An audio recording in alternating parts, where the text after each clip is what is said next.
ہے کھولا جھوٹ کا دفتر کرشمہ ساز لوگوں نے. اب انٹرنیشنل ریلیشنز میں آپ دیکھ لیں جس قسم کی ڈپلومیسی کے اندر کنسپیریسی تھیریز کریٹ کی جا رہی ہیں, جس طرح امت مسلمہ کو دیوار سے لگایا جا رہا ہے, تو آپ سب کے سامنے یہ شعر اس کی بالکل ترجمانی کر رہا ہے. اب یہاں اس شعر کو دیکھیے. ارادے کی بلندی سے مسخر آسماں کر لے, کٹے ہیں پر مگر تو ہمت پرواز پیدا کر, کوئی تمغہ شجاعت کا نہیں خیرات میں ملتا. کیا بات ہے, یہ شعر لازوال شعر ہے. تو اپنے زور بازو سے کوئی اعزاز پیدا کر. اس پہ خواجہ حافظ شیرازی نے اور رومی نے اس پہ بہت مضامین کہے ہیں کہ تاج شاہی طلبی جوہر ذاتی بانما وزتو از نسل جمشید و فرید و باشی. کوئی شعر کا مصرع دو الفاظ ان میں سے بے وزن ہو رہے ہیں, مجھے بھول گیا. یعنی کہ اگر تو جوہر ذاتی تخت شاہی چاہتا ہے, خواجہ حافظ شیرازی فرماتے ہیں کہ تو اپنے پھر ذاتی کمالات دکھا, بے شک تو سکندر جمشید بڑے بڑے بادشاہوں کی نسل سے بھی کیوں نہ ہو, تو اپنے ذاتی جوہر دکھا. تو یہ سلطان پیدرمبود کے جو نعرے ہیں وہ ان سے بچانے کے لیے یہ زبردست قسم کا مضمون اور بڑی فصاحت و بلاغت اور بڑی روانی اور سلاست کے ساتھ پیدا کیا ہے. کوئی تمغہ شجاعت کا نہیں خیرات میں ملتا, تو اپنے زور بازو سے کوئی اعزاز پیدا کر. وفاداری کا جذبہ تو بڑا نایاب ہوتا ہے, اگر محبوب رہنا ہے کوئی ایاز پیدا کر. یہ حاصلے مطلب میں نے جو شعر مجھے میرے دل میں اترا ہے, جس پہ میں داد دیتا ہوں, لازوال شعر ہے. وفاداری کا جذبہ تو بڑا نایاب ہوتا ہے, اگر محمود رہنا ہے کوئی ایاز پیدا کر. یہ بس اس کی تشریح نہیں کی جا سکتی, یہ تاثیر بتاتی ہے کہ یہ کتنا پروقار لافانی ابدی اور پیارا شعر ہے. وفاداری کا جذبہ تو بڑا نایاب ہوتا ہے, اگر محمود رہنا ہے کوئی ایاز پیدا کر. تو اسی کو میں نے جو تبصرہ کیا ہے, یہی ٹاپک اس کو میں نے دیا ہے, اگر محمود رہنا ہے کوئی ایاز پیدا کر. اس کتاب میں جیسے جیسے جو ہم آگے بڑھتے چلے جاتے ہیں تو مضامین میں اور وسعت. لا الہ کے آب سے دل کی زمیں زرخیز ہو, ذہن کیسے ہوگا بنجر ایک مشت خاک پر. اور بڑے بڑے زبردست قسم کے اشعار ہیں. مطلب ہر شعر اپنے اندر ایک مانوی وسعت لیے ہوئے ہے, ایک وقار لیے ہوئے ہے, ایک اس کے اندر تمکنت جھلکتی ہوئی نظر آتی ہے.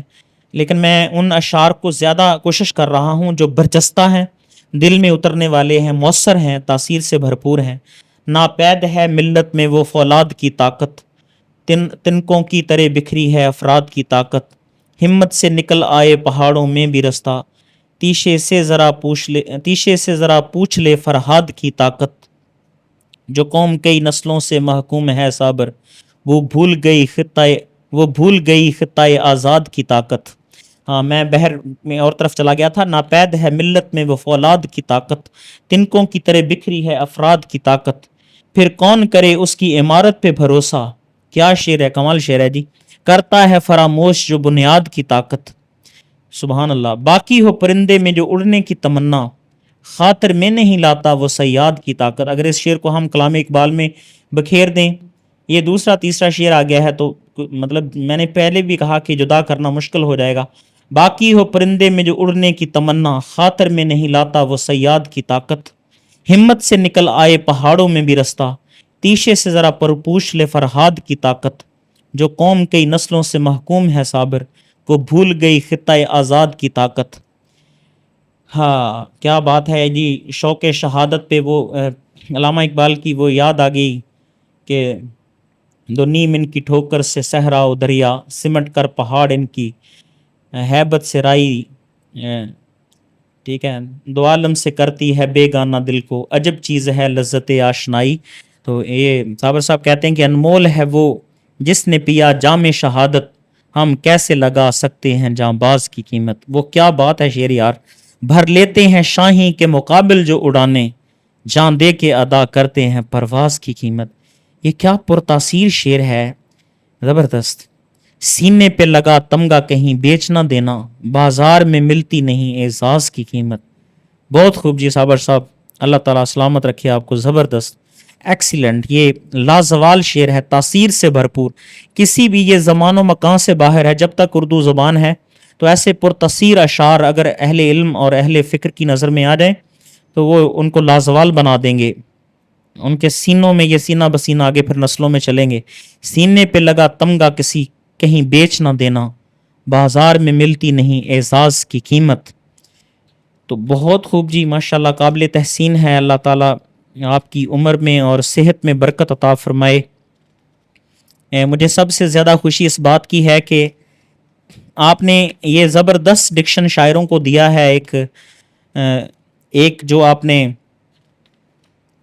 اسلوب کا آپ نے اقبال کا اختیار کیا اور باقیوں کے لیے بھی یہ قابل تقلید نمونہ بنا دیا کہ جیسا میں نے شروع میں کئی بار پہلے بھی عرض کیا میں نے کہ یہ آپ کے انداز کو، آپ کے ڈکشن کو فالو کیا جائے گا اور کرنا چاہیے قوم کو کہ بے بازاری قسم کے اور گھٹیا قسم کے مضامین کی بجائے اعلیٰ قسم کے اقبال کی طرح کے مضامین کو لانا چاہیے جن میں تاثیر بھی ہو، جو ملت کے لیے، نوجوانوں کے لیے.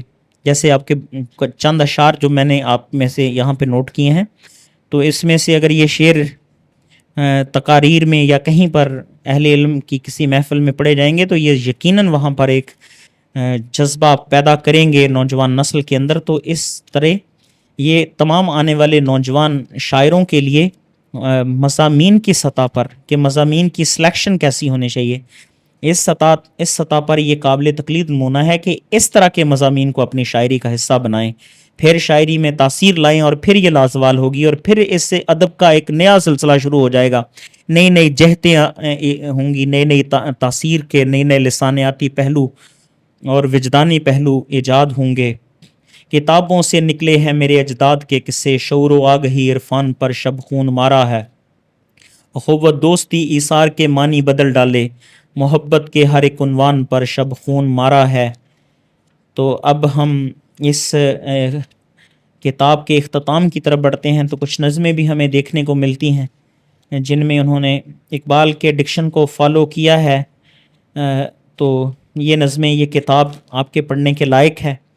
ناظرین اکرام، سامعین اکرام، اگر آپ نے کچھ پڑھنا ہو شاعری کے حوالے سے تو یہ کتاب سر فہرست ہے کہ اس میں اعلیٰ مضامین ہیں اور تاثیر سے خالی نہیں ہے. یعنی کہ ایک ہوتا ہے کہ بالکل فلسفہ اور اس میں ڈھال دیا اور مضمون کہہ دیا تو وہ کتابوں کی اور ایم فل کی تھیسس کی زینت بن جاتے ہیں، لیکن وہ اشعار زندہ نہیں رہتے، وہ پھر کتابوں کے درمیان ہی، لائبریریوں کے ورقوں کے درمیان ہی پھر غائب ہو جاتے ہیں.